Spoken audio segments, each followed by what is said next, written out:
Oi, pessoal. A Letícia está entrando já na live. Oi, Oi, tudo bem? Letícia. Tudo bem? Tudo bom? Hoje a gente vai ter como tema o morar na periferia e a gente traz para a conversa a Letícia. Letícia Miani é arquiteta e urbanista formada pela Universidade de São Judas Tadeu, pós-graduanda em gestão de projetos, produtora de pesquisas e artigos nas áreas de habitação de interesse social, em urbanismo e regularização fundiária e trabalha como arquiteta no poder público, trabalhando diretamente com o tema que a gente vai pautar aqui, habitação e moradia digna para todos. E eu sou o Denis, faço parte da Arquicop Mais, Cooperativa de Arquitetura e Urbanismo, e a gente tem trabalhado também com essa temática nas periferias, em específico no Jardim La Pena. E começando sobre a questão da moradia em relação à pandemia, com o Covid-19 a gente enxerga que a habitação ela se tornou um equipamento e um potencial produto e potencial espaço que a gente tem que pautar em relação ao Covid, porque e dentro da periferia, porque a condição da periferia é muito dispersa em relação ao que ocorre na área central, tirando os cortiços e algumas áreas onde tem a mesma situação da periferia. Então, a gente tem questões de insalubridade, a gente tem questões de adensamento dentro do mesmo espaço. Uma família ocupa um cômodo, 5 pessoas, 6 pessoas, então isso acaba potencializando muito a proliferação do Covid nesses setores, nessas regiões. Então, Letícia, eu queria primeiramente que você comentasse sobre essa questão em específico da habitação nas periferias e a relação com o Covid, e em seguida sobre como você enxerga a questão da pandemia sobre o aumento dos casos de violência dentro do território e sobre também a questão do poder público, a atuação do poder público nesses territórios. Uhum. Eu queria agradecer você, Denise, e toda a equipe do Arquicop Mais por ter me convidado para poder falar sobre habitação, que é um assunto tão importante quanto qualquer outro, né? De direito, de moradia, de busca, né? Por esse direito que todo mundo tem. Então, assim, eu acho que só para a gente entender, a realidade ela não é a mesma para todo mundo. Então, como muita gente disse, a gente não está no mesmo barco. Do que quem mora na periferia e quem mora em áreas vulneráveis, né? Então, entendendo que assim, para quem está no isolamento social, num bairro nobre, que tem, vamos dizer, da forma arquitetônica, tem espaço, tem onde se comunicar, tem onde brincar no quintal e tudo mais, isso é muito bacana para quem está num bairro nobre, mas para quem está numa periferia, que não tem um espaço, está numa situação insalubre muitas vezes, é de grande risco, entendeu? Para a saúde, para essa população, que às vezes como você disse, é uma família que tem 5 pessoas e dividem o mesmo ambiente, tem um cômodo a casa. Então, a gente olhando dessa visão, partindo dessa visão, não é igual para todo mundo, né? A mesma quarentena para nós, às vezes, não é a mesma quarentena para quem mora na favela. Então, isso é muito injusto. Se a gente parar para ver, a violência cresceu muito na quarentena, a violência doméstica, a gente fala, né? Porque que acontece? A gente está falando de feminicídio, muitas mulheres que já praticavam em casa, agora os homens eles têm que ficar em casa por causa da quarentena e se a gente parar para pensar, não tem espaço para todo mundo. aquele estresse, aquela. Nada justifica o feminicídio, mas acontece que o espaço, a parte arquitetônica, que a gente vai falar, onde quem mora, não é abrangente, entendeu? Então, o que acontece? As pessoas começam a tornar esse ciclo vicioso, entendeu? E volta para a violência doméstica. E isso tudo está atrelado à moradia. Então, a gente volta no direito à moradia. E enquanto poder público, eu vejo que, assim, hoje, no governo que nós temos, não tem muita perspectiva da questão da moradia. Eu sei que é um direito que está na Constituição, artigo 6 da Constituição, e a gente tem que lutar por isso. E por isso que eu luto sempre, essa é uma coisa que eu defendo sempre. Porque com a nova política habitacional, que na verdade ela está destruindo o que a gente já tinha, a nossa perspectiva para a gente continuar a ter esse direito garantido, ela só diminui, entendeu? Então, em vista de ser público, a gente está diminuindo as nossas possibilidades, entendeu? De conseguir ajudar. Por isso é tão importante a cooperativa, é tão importante as ONGs. Muita gente apoia muita ONG por causa disso, porque não tem, às vezes, outra possibilidade no meio que a gente está vivendo atualmente, né? Sim, e reforçando a sua fala, a casa acaba sendo o espaço que anteriormente na periferia era o espaço do descanso, porque tem muito essa questão de deslocamento, centro-periferia e também essa relação de um espaço que anteriormente não tinha essa condição de estadia, de você ficar 24 horas dentro desse espaço, e é uma questão muito que o pessoal apontou agora do home office e da casa, hoje em dia ser um espaço que agrega muitos usos e muitas atividades, na periferia acaba ocorrendo o contrário. A casa, na época da quarentena, ela acaba não sendo um espaço, um home office, mas ela acaba potencializando outras situações e outras problemáticas, por exemplo o convívio com uma pessoa, como você falou, mais violenta, feminicídio, Exato. questões com a criança relativas à educação, que o governo ele usa uma régua que não mensura situações dentro da periferia e acaba também desmobilizando grande parcela da população e a mãe acaba não sabendo lidar com a criança mediante essas situações Uhum. educacionais, situações de convívio dentro da casa. Então, pontuando essa questão da arquitetura e de um potencial que do território que a gente tem que pautar sobre a insalubridade das casas, como você enxerga a nossa atuação dos arquitetos e urbanistas nesses territórios? E outro ponto que eu queria Eu acho que está perguntar, travando um pouquinho. travou? Travou um pouquinho. Você falou como eu enxergo o papel do arquiteto do É, urbanista. do Não. arquiteto e urbanista dentro do território hoje. Como você enxerga? Então, o nosso papel, ele é muito importante, né? Porque o que acontece? Como você disse, por exemplo, a questão do home office, né? A gente consegue fazer um home office e tá tudo certo. Só que tem muitas profissões que não têm essa possibilidade de home office. Ela só consegue fazer, ou a pessoa só consegue fazer manualmente.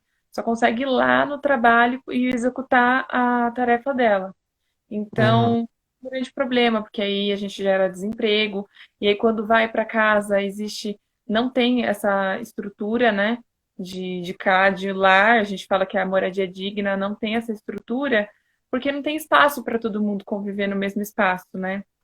Então, uhum, o projeto do urbanista, ele é muito importante por isso, porque a gente também não pensa só na casa, na edificação, a gente pensa no todo, no contexto. A gente está falando de direito à cidade, direito à moradia, direito à infraestrutura. Coisas básicas que para a gente, às vezes nem tem muito sentido. Ai, por exemplo, um banho tomado, né? A gente conhece, para quem não sabe, eu trabalho na prefeitura de Suzano. Então, assim, a gente conhece algumas favelas aqui que a área é tão precária que a pessoa não tem um banheiro. Então, não tem um banheiro para poder tomar banho. Eu trabalhei algum tempo em Heliópolis também e eu sei a realidade lá, que às vezes você não tem uma janela no seu quarto. Então, o papel do arquiteto do urbanista é tentar garantir esse direito à moradia de uma forma o quê? Trazendo assistência técnica, trazendo esse recurso para uma população vulnerável que precisa saber dos seus direitos e que precisa essa garantia, entendeu? Então, por isso que eu falei que o papel das ONGs é muito importante, o papel da cooperativa é muito importante, porque ela está efetivamente ligada ao território. Uhum, Então, o arquiteto urbanista ele pensa na edificação, sim, e ele pensa também em todo o contexto. Não adianta só você ter uma casa muito boa, mas você não tem a água que chega até lá. Você mora no morro e tá uma casa linda. Inclusive, a gente tem até um exemplo aqui em Suzano, que eu fui numa casa que a pessoa foi removida por um programa habitacional, e aí quando a gente foi demolir a casa, porque era uma área de risco, uma área, enfim, tinha piscina, tinha um espaço gourmet em cima, no terraço da casa, tinha tipo uma piscina com uma casa de 4 andares no morro. Então uhum, você que assim, não adianta você ter aquela coisa se você não tem o resto, se a água não chega até a piscina, entendeu? Então a gente tem que pensar em todo o contexto da edificação, do direito à cidade, de como a pessoa consegue os recursos dela. É a mesma coisa se a maioria das periferias, elas são realmente muito afastadas dos centros e é onde tem o trabalho. Então imagina para um trabalhador acordar super cedo, sair de casa, ir até o trabalho, gastar horas e horas no transporte público, depois voltar para casa, às vezes nem ter água porque a água não chegou, ou não ter dinheiro para o gás. Então, assim, é uma situação que a gente tem que pensar o todo, não é só a edificação. A gente entende que a cidade é um direito de todo mundo e que o papel do arquiteto e do urbanista é esse: é garantir, é buscar, é produzir cidades que pensem nas pessoas, entendeu? E não nos carros, e não nas grandes empresas. Eu sei que a gente tem isso, que a realidade ela é bem diferente no mundo capitalista uhum, aqui, mas a gente tem que entender o nosso papel enquanto pessoa, enquanto social, enquanto humanos, entendeu? Principalmente nesse momento que nós vivemos. O momento da pandemia é um momento assim para realmente mostrar que a gente não está no mesmo barco, que existe pessoa que está passando por muita questão de vulnerabilidade, principalmente nas casas, nos territórios onde vivem. Então, a questão da solidariedade, ela é muito maior do que a gente só ir lá e ajudar uma vez, entendeu? Eu acho que a gente tem que entender o contexto de todo mundo. Tem gente que está sofrendo muito por isso, uns mais e outros menos. Então, acho que é esse o papel do arquiteto, sabe? uhum.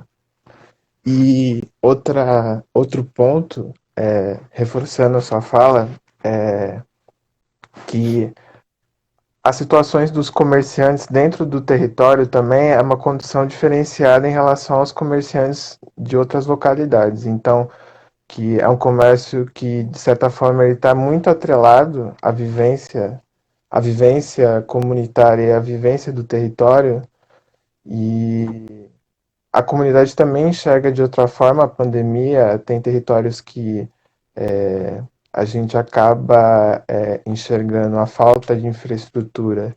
E, por exemplo, aqui na Zona Leste não tem nenhum hospital de campanha e a maioria dos leitos já estão ocupados já. Então, tem uma nova relação assim, que eu digo assim, a periferia, essa relação de infraestrutura e localidade, pós-Covid, a gente acredita que não vai ter uma transformação significativa, porque essa realidade sempre existiu nesses territórios.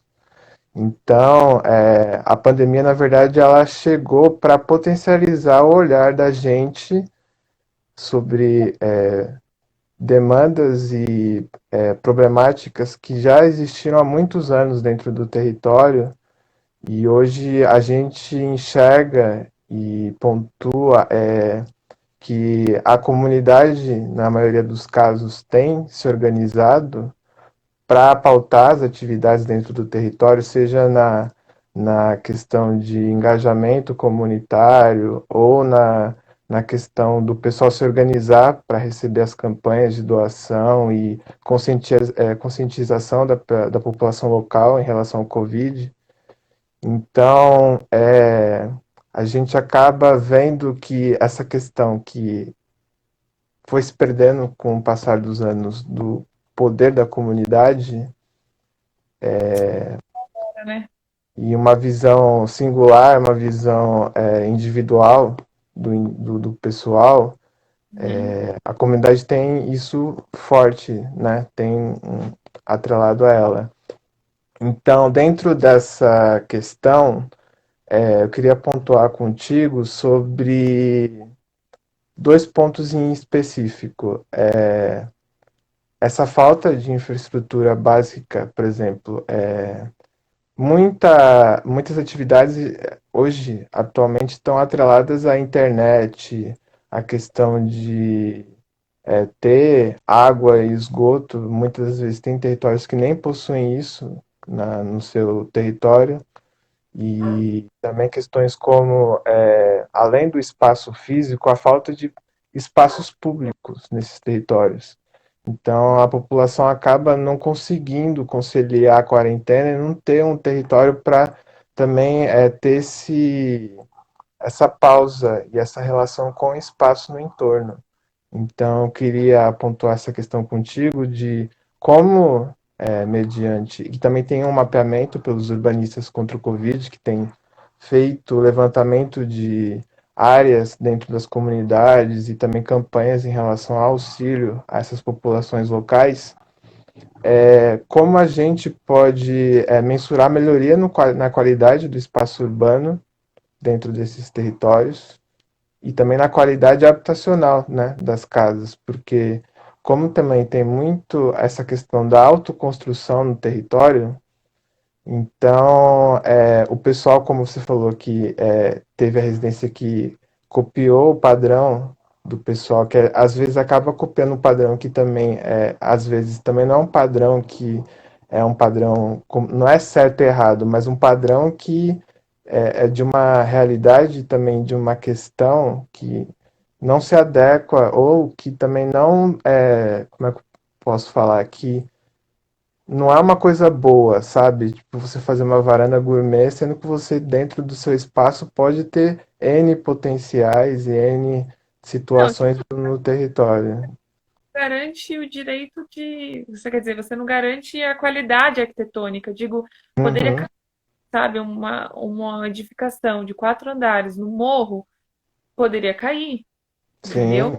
Varanda gourmet poderia cair junto. Então, eu acho que tem essa relação, né? Mas então, pode perguntar, desculpa. Não, então, essa questão sobre como a gente pode pautar, além do espaço da casa em si, mas o território, os espaços públicos e essa demanda de ter infraestrutura básica, não somente infraestrutura básica, mas que a gente vê muito hoje em dia, essa falta de equipamentos de saúde, a falta de equipamentos de educação e etc. no território.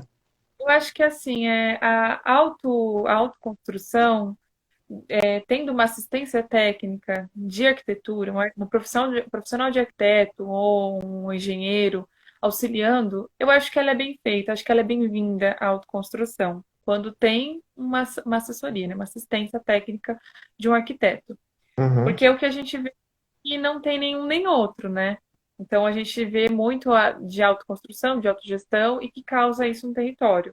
A falta de qualidade de, da edificação, que traz muitas vezes problemas de saúde para as próprias pessoas dentro da residência.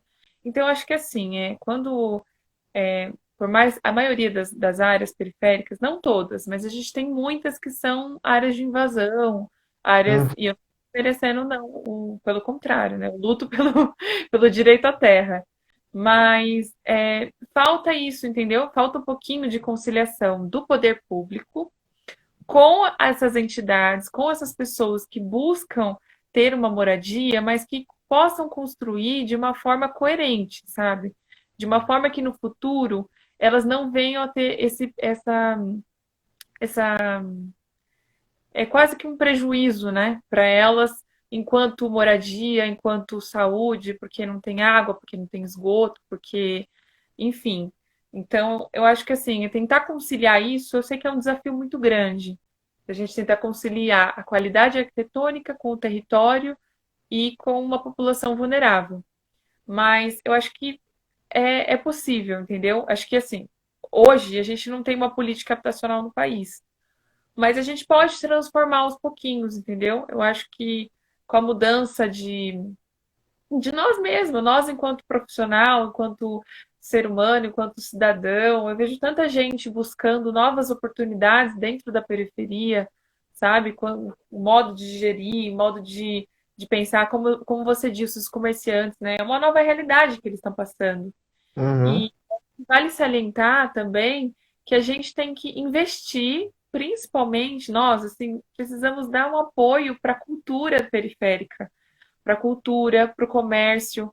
Eu sei que é muito legal a gente ir lá no Atacadão ou ir lá num mercado grande, mas por que não ir lá na quitanda do moço da esquina? Por que não? Porque ali tá ganhando o pão dele a cada mês, entendeu?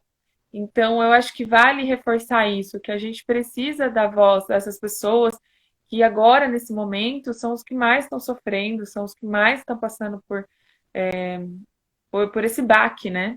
Porque o mercado grande ele vai se manter, porque são grandes empresas. E quem? O mocinho ali da esquina, ele vai? Talvez não. Então, acho que vale salientar a gente reforçar isso, a gente começar a consumir cultura da periferia também, conheci um movimento agora lá aqui de São Mateus, muito legal, e eles estão publicando livros, sabe? Eu acho que vale a pena a gente investir, a gente, sabe, consumir a cultura da periferia, porque é tão rica quanto a que quem produz no centro, que para quem, uhum. né? Então, acho que é isso. E tem outra questão também que a gente vê muito na periferia, que o pessoal tem esse sonho e essa oportunidade de querer empreender, querer montar atividades locais e pautar, por exemplo, o território que a gente tem atuado muito recentemente é o Jardim La Pena, Uhum, e esses últimos meses tem sido um território de transformações locais, assim, do dia para a noite você vê N situações tanto na questão de atividades com as crianças no território e também tem essa questão das crianças dentro do território mediante a quarentena e tem espaços que ocorre muito essa questão do pegar e fazer comunitário. Ele se propõe, age e faz aquilo acontecer no dia a dia. Então, a gente acredita também que o pessoal precisa também pautar questões de sustentabilidade no território, tanto em questões pontuais de materiais, que você vê muito essa demanda de descarte e eu acho o convívio da população local com essa temática dentro do território, ainda mais com a questão do Covid, que que a gente acaba enxergando alguns pontos dentro da comunidade, na periferia. E outra questão que me surgiu agora, pontuando com você sobre esse saber e fazer comunitário local, tem muitos coletivos e um dos setores também que está sendo prejudicado bastante é o setor artístico. Então, o pessoal já não tinha essa mobilização local, não tinha esse apoio econômico dentro do território, se potencializou ainda mais a deficiência deles e poder pautar suas atividades. Então, É isso, assim, que eu queria pontuar. Eu acho que assim, que nem voltando, você falando sobre sustentabilidade, né? O que acontece? Eu tô vendo isso muito forte, que, por exemplo, aqui em Suzano, né? É uma cidade que ela Uhum, tem a coleta de lixo reciclável, tem os ecopontos, mas a maioria não sei te dizer em porcentagem, mas a maioria do lixo reciclado, ele é retirado por catadores, né? E o que uhum, acontece? As cooperativas, por causa da quarentena, elas fecharam. Então, muita gente que trabalha com reciclagem está parado. Então, você imagina uma população que já é vulnerável, que aquilo é só a fonte de renda dela e uhum, não vai poder trabalhar porque está fechado por causa da quarentena. Então, é uma situação de vulnerabilidade extrema e que isso afeta tudo, né? Afeta a vida daquela pessoa, a vida daquela família que é sustentada por aquilo. E aí a gente, até mesmo nós, por exemplo, eu e minha mãe, nós separamos sempre o lixo reciclado, sempre. Então, uhum. o que vai para o lixo é pouquíssimo. E aí a gente está acumulando muito lixo reciclado aqui em casa, porque a gente está esperando a moça que sempre vem buscar e ela não pode trabalhar, entendeu? Então hoje ela sobrevive do quê? De doações, ela sobrevive de outras formas para conseguir se alimentar. E isso tem tudo a ver, assim, a reciclagem, ela tem tudo a ver com a maneira como aquelas pessoas vivem, os territórios onde elas ocupam, que muitas ocupam o centro também, os centros da cidade. Então, é uma coisa assim que a gente tem que pontuar sim. A mesma coisa em relação à cultura, aos artistas, à classe dos artistas, que também tem a ver com a moradia, porque muito artista a gente tem que sobrevive, né, de arte, não pode mais, porque antes, sei lá, ia lá no metrô, cantava e tal, e agora não dá mais, não dá mais, não tem gente, então é complicado isso, essa questão da, do consumo disso, o consumo da reciclagem, o consumo da arte e em relação ao território, né? Porque a gente está vendo com essa pandemia que tá ficando difícil, né? E acho que nós, enquanto profissionais da área, pensando no espaço, pensando no planejamento, pensando na cidade, a gente tem que começar a tomar algumas atitudes e favorecendo essas pessoas, sabe? Entendendo que ok, ela também, ela temporariamente ela não consegue trabalhar, não consegue, mas então vamos fortalecer a comunidade onde ela mora, vamos tentar trazer curso, vamos tentar qualificar essa pessoa de qualquer